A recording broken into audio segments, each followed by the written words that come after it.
السلام علیکم۔ بڑی بات کے ساتھ میں ہوں عادل شاہزیب۔ آج کی بڑی بات 25 جولائی 2018 کے عام انتخابات کو آج ایک سال پورا ہو چکا ہے، لیکن اس الیکشن سے جڑے تنازعات اور الزامات جوں کے تو موجود ہیں۔ اپوزیشن جماعتیں جنہوں نے تحریک انصاف کی جیت پر دھاندلی کے الزامات لگائے آج یوم سیاہ منا رہی ہیں، جبکہ حکومت آج اپنی جیت پر یوم تشکر منا رہی ہے۔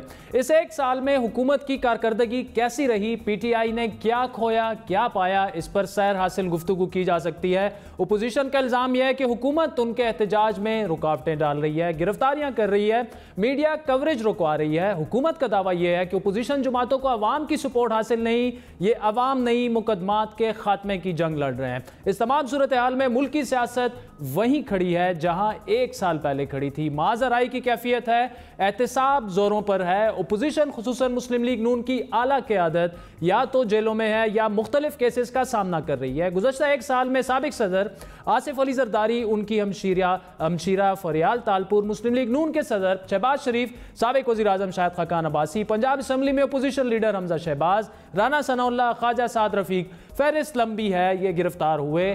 لیکن ٹھیک ایک سال پہلے وزیر اعظم عمران خان نے الیکشن جیتنے کے بعد اپنے پہلے خطاب میں یہ دعویٰ کیا تھا کہ ان کی حکومت میں سیاسی مخالفین کے خلاف اس طرح کی سیاسی کارروائیاں نہیں ہوں گی، نہ ہی کوئی کیسز بنیں گے۔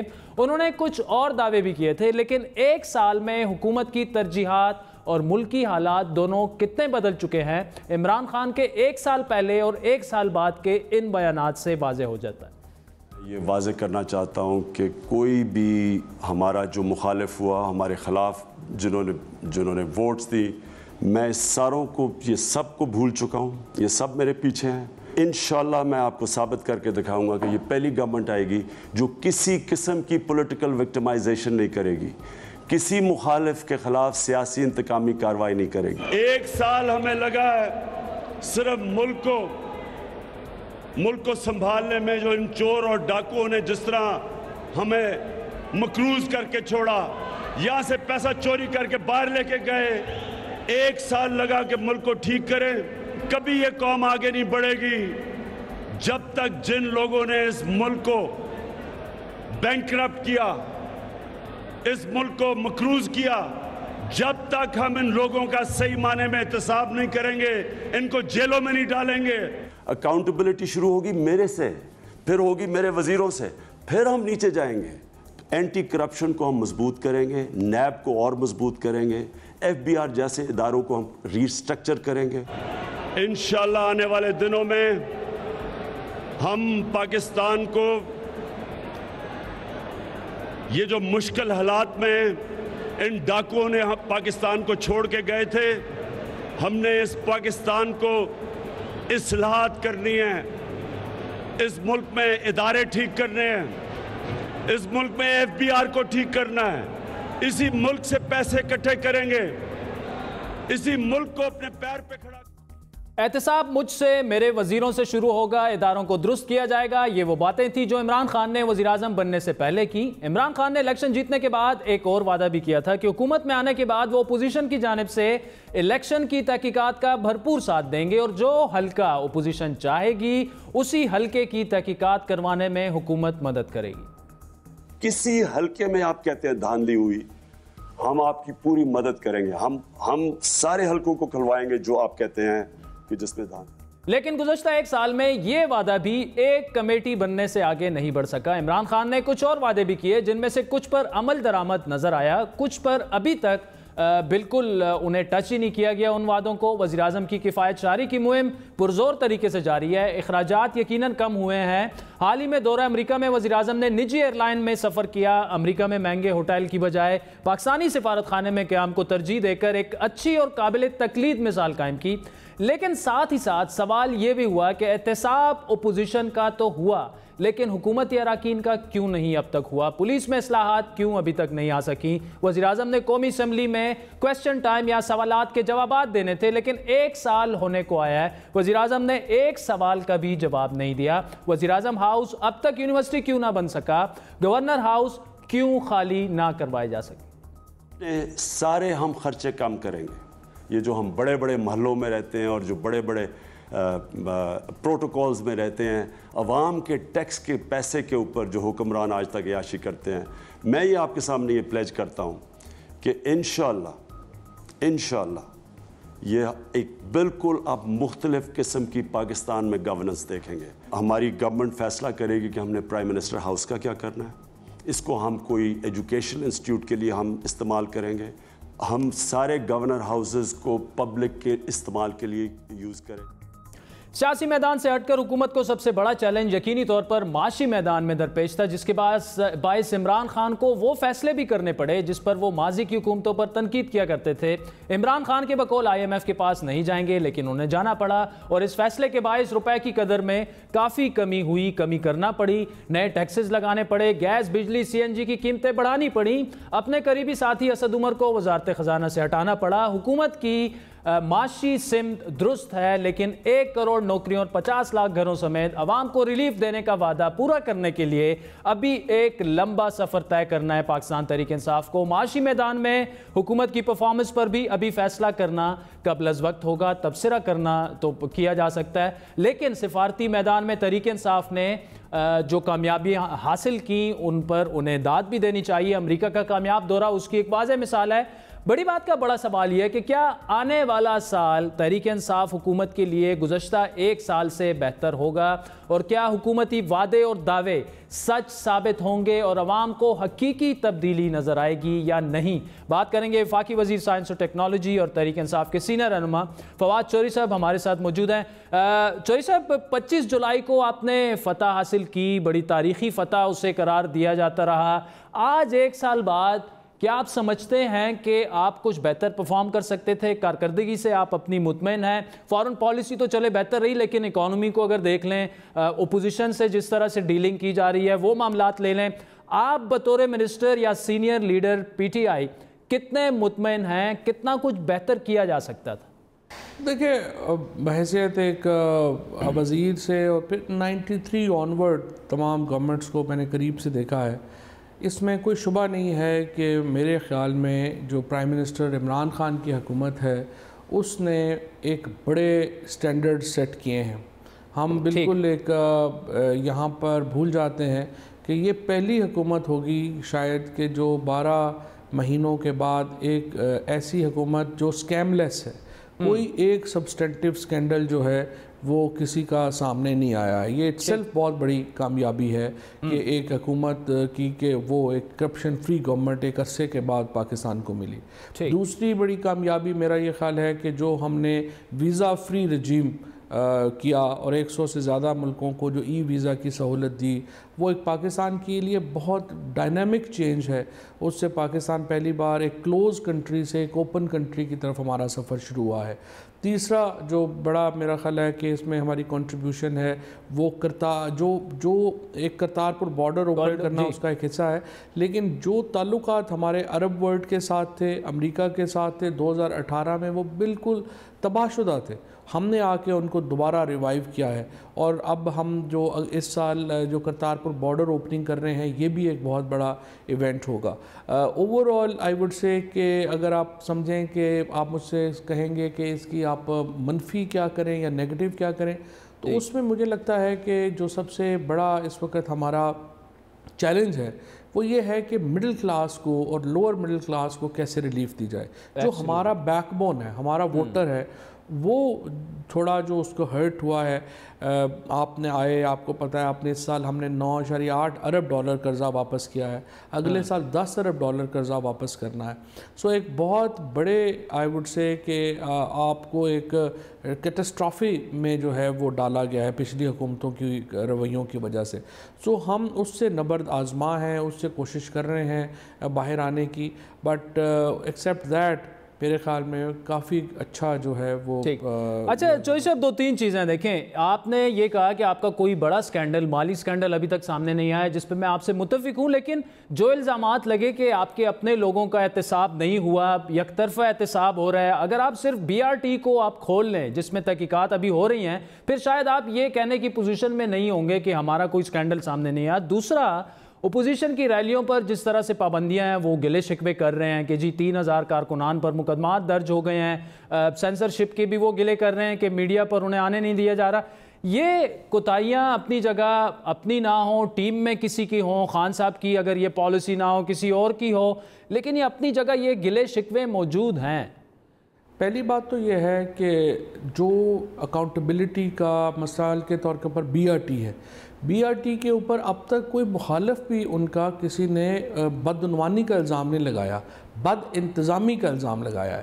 وہ کہتے ہیں کہ ان سے یہ پروجیکٹ مینج نہیں ہو رہا، اور وہ مینجمنٹ نہ ہونے کی وجوہات اور ہیں. وہ پہلے چھوٹا پروجیکٹ کنسیو کیا، درمیان میں انہوں نے اس کو بڑا کر دیا، پھر بعد میں آ کے اور بڑا کر دیا.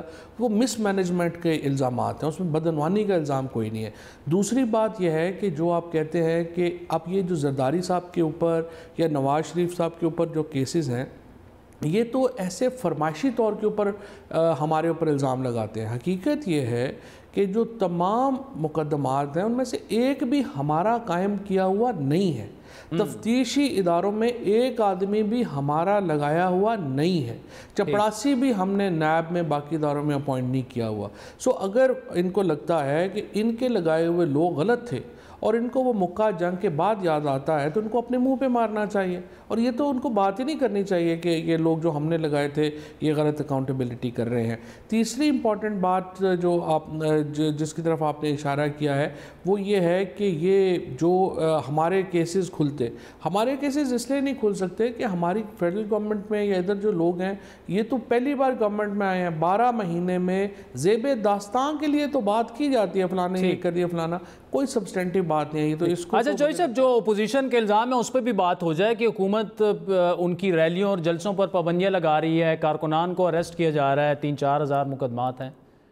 ہاں سوری، ریلیز کے اوپر میں بات کرنا چاہ رہا تھا جو آپ نے بات پوچھا. دیکھیں آج کابینہ کی میٹنگ ہوئی، پرائم منسٹر صاحب جو ہیں وہ امریکہ تھے، ان سے جو ہے وہ شفقت محمود صاحب نے فیصل آباد کی ریلی کے اوپر بات کی، اور انہوں نے شفقت محمود صاحب نے کہا کہ اس طرح سے روکا گیا اور کیا گیا. تو پرائم منسٹر صاحب نے یہ کہا کہ یہ جو کچھ کیا گیا ہے یا جس طریقے سے ریلی کو روکا گیا ہے اس کا فائدہ سراسر آپ اپوزیشن کو پہنچا رہے ہیں. ٹھیک. انہوں نے کہا اس کی کوئی ضرورت نہیں تھی کرنے کی، اور ہم پولیٹیکل پارٹی ہیں، پولیٹیکل پارٹی پالیٹکس سے مقابلہ کرتی ہے، وہ یہ انتظامی اس طرح کے اقدامات کر کے یہ کر کے نہیں کرتی. ان کو جب بتایا گیا کہ یہ ہوا یہ ہوا یہ ہوا، انہوں نے فوری طور کے اوپر انسٹرکشن جاری کی کہ کوئی اس طرح کی جو ہتھ کنڈے ہیں وہ استعمال نہیں کیے جانے چاہیے.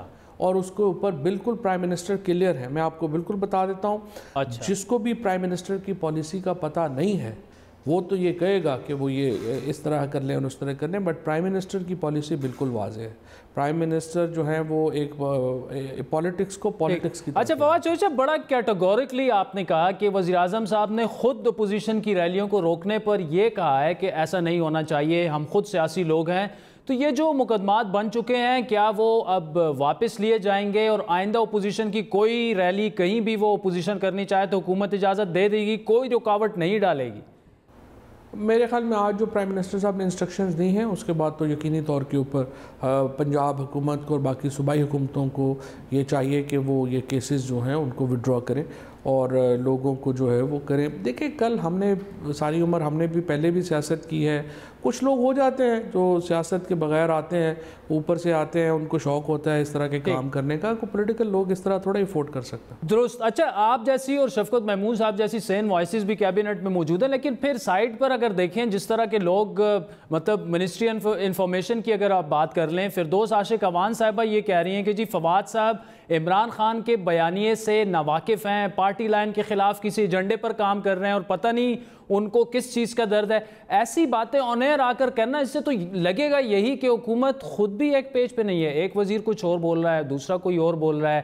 اگر عمران خان صاحب کی پالیسی وہ ہے جو آپ نے ایکسپلین کی ہے تو پھر فردوس عاشق اوان صاحبہ کو بھی چاہیے کہ وہ خان صاحب کے ساتھ بیٹھیں کہ جی آپ کا بیانیہ کیا ہے، آپ کی پالیسی کیا ہے. یہ تھوڑی سی اس طرح کی باتیں انہیں نہیں کرنی چاہیے. آج کے بعد نہیں کریں گی ہوپ فلی. چلے ظاہری بات ہے یہ کیبنٹ میں معاملہ اٹھایا گیا ہوگا، پرائم منسٹر صاحب نے انہیں کہہ بھی دیا ہوگا کہ آج کے بعد انہوں نے یہ باتیں نہیں کرنی. عمران خان صاحب نے کیبنٹ کو اعتماد میں امریکہ کا جو ایک بڑا کامیاب انہوں نے دورہ کیا اس پر بھی لیا ہوگا، لیکن ایک بڑا چیلنج بھی ہے پاکستان کے لیے۔ افغانستان میں قیام امن جو ہے وہ کوئی اتنا آسان کام نہیں ہے، بڑا پیچیدہ مختلف متحارب اس میں دھڑے ہیں۔ اس بارے میں وزیر اعظم صاحب نے کیا کہا؟ وہ محسوس تو کر رہے ہوں گے کہ بہت بڑا چیلنج ہے ان کے لیے۔ ایکچولی انہوں نے یہ کہا کہ جب ہم جا رہے تھے تو مجھے بہت بریفنگ دی گئی کہ وہ یہ بات ہوگی اور وہ بات ہوگی، but to my surprise President Trump جو ہیں وہ بہت ہی زبردست ٹاکر ہیں، بات بہت زبردست کرتے ہیں، اور انہوں نے جس طریقے سے ہمیں آؤٹ آف وے جا کے پروٹوکول دیا، ریسیو کیا، پھر جو انہوں نے مجھے جا کے تو ابراہیم لنکن کا جو بیڈ روم ہے وہ دکھایا، اور پورا وائٹ ہاؤس جو ہے انہوں نے خود ساتھ چل کے دکھایا، اور انہوں نے کہا کہ وہ ہماری درمیان جو گفتگو ہوئی وہ بہت ہی کمپریہنسو تھی، اور بات صرف جو ہے وہ پریزیڈنٹ ٹرمپ تک نہیں، نینسی پیلوسی جو ان کی مخالف ہیں سیاسی طور کے اوپر، ان سے بھی پرائم منسٹر صاحب کی جو گفتگو ہوئی وہ بہت اچھی رہی، بہت جو ہے وہ زبردست تھی، اور اس کے اوپر انہیں بہت اس بات کے اوپر اطمینان تھا کہ پاکستان اور امریکہ کے تعلقات ایک نئی ڈگر کے اوپر، اعتماد کے باہمی فضا کے اوپر اب استوار۔ چلے جوئی صاحب، یہ تو سیاسی گفتگو ہوئی۔ آج آپ نے بڑی اہم ایک دوسری بات کی کہ جی 2022 میں پہلا پاکستانی خلا میں جائے گا، سلیکشن کا عمل بھی اگلے سال سے شروع ہو جائے گا۔ کیسے جائے گا، کس کے ساتھ جائے گا اور کس چیز پر جائے گا؟ کیونکہ خلا میں جانا تو کافی بڑا ایک پروجیکٹ ہے، حکومت کہتی ہے ہمارے پاس پیسہ نہیں ہے، تو اس قسم کے پروجیکٹس کیسے افورڈ کریں گے آپ؟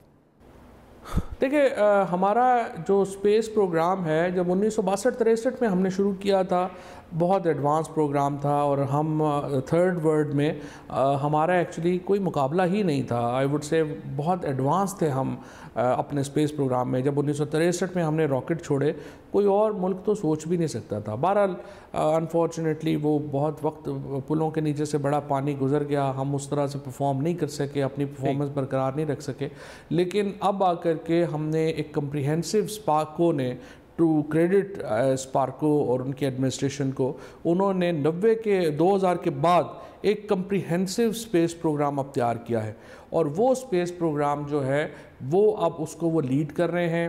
2022 جو ہے اس میں ہمارا پہلا خلا نورد جو ہے وہ اسپیس میں جائے گا۔ اس کے لیے جو سلیکشن پروسیس ہے، دنیا بھر میں ایئر فورسز کو یہ ٹاسک کیا جاتا ہے کہ وہ سلیکشن پروسیس جو ہے وہ اختیار کرتی ہیں، کیونکہ آپ کو معلوم ہے یہ جو خلا میں جب جاتے ہیں تو ایک انفینٹی اور پریشر میں ہوتا ہے، ہر آدمی نہیں جا سکتا، پائلٹس ٹرین ہوتے ہیں اس کام کے لیے بیسکلی، سو آپ پائلٹس کو شارٹ لسٹ کرتے ہیں، وہ پائلٹس 50 پائلٹ شارٹ لسٹ کریں گے، اس کے بعد 25 پائلٹ ہوں گے، اور پھر ظاہر ہے کہ ان میں سے ایک آدمی جو ہے وہ خلا میں جو ہے اس کو بھیجا جائے گا۔ چین کے تعاون سے ہم یہ پہلا جو اسپیس ہمارا اپنا خلا نورد ہے وہ جائے گا۔ چین کے ساتھ ہماری کولیبریشن جو ہے وہ اسپیس میں بہت قریبی ہے۔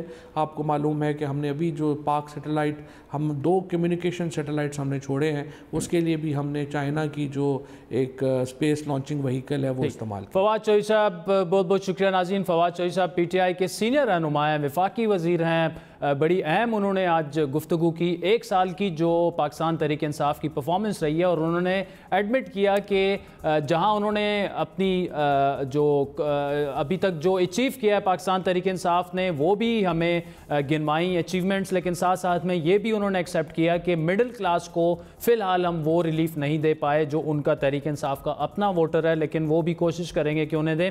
دوسری جو انہوں نے اہم بات کی کہ اپوزیشن کی ریلیوں کو روکنا یا اپوزیشن کے جو کارکنان ہیں ان کے خلاف جو مقدمات قائم ہوئے ہیں اس پر عمران خان نے جو ہے وہ ناراضگی کا اظہار کیا ہے کہ جی یہ تحریک انصاف کی پالیسی نہیں ہے، اور فواد چوہدری صاحب کے بقول اب پنجاب حکومت کو چاہیے کہ جو بھی مقدمات وغیرہ بنے ہیں وہ واپس لے لے یا کسی بھی صوبے میں وہ بنے، اور ساتھ میں اگر اپوزیشن کہیں پہ کوئی احتجاجی ریلی کرنی چاہے تو وہ بالکل اس میں آزاد ہیں۔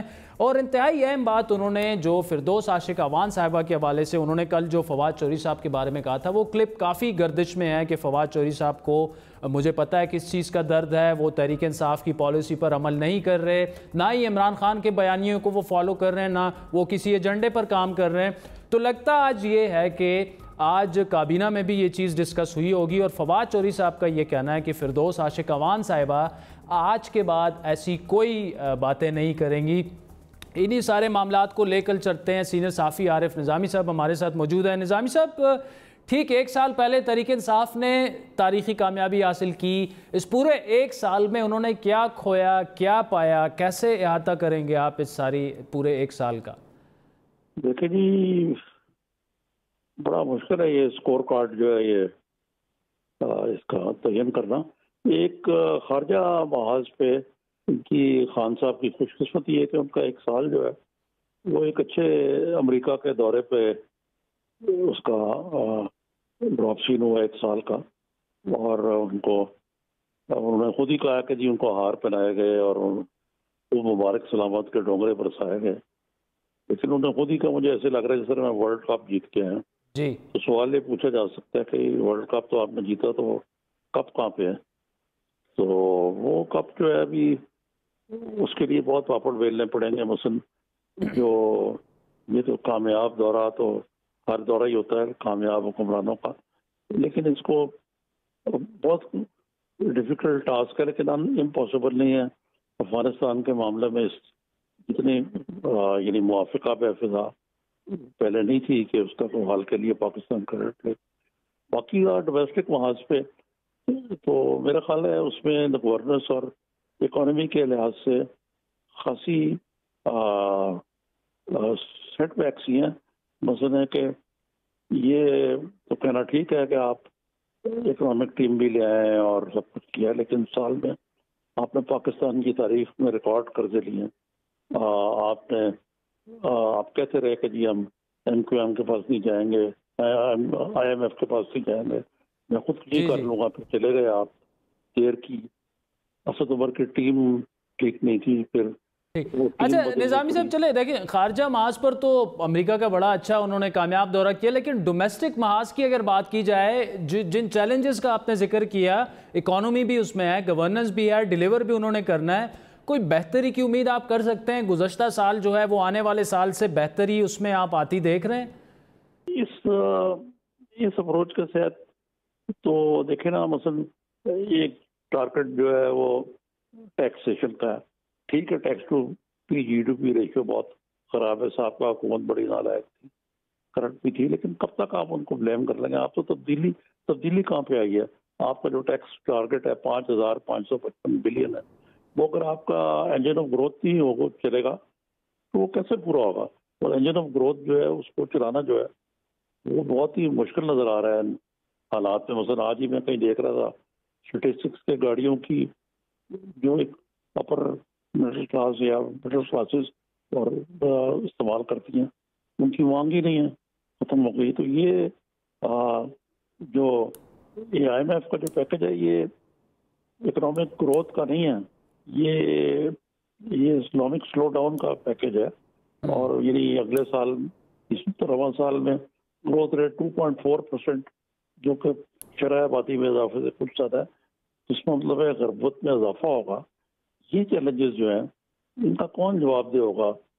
محض مبارک سلامت سے تو. اچھا نظامی صاحب، اگر ڈومیسٹک پالیٹکس کی بات کریں، اپوزیشن اور حکومت کے درمیان تلخی کافی بڑھ چکی ہے، آپ نے اس کا ذکر بھی کیا.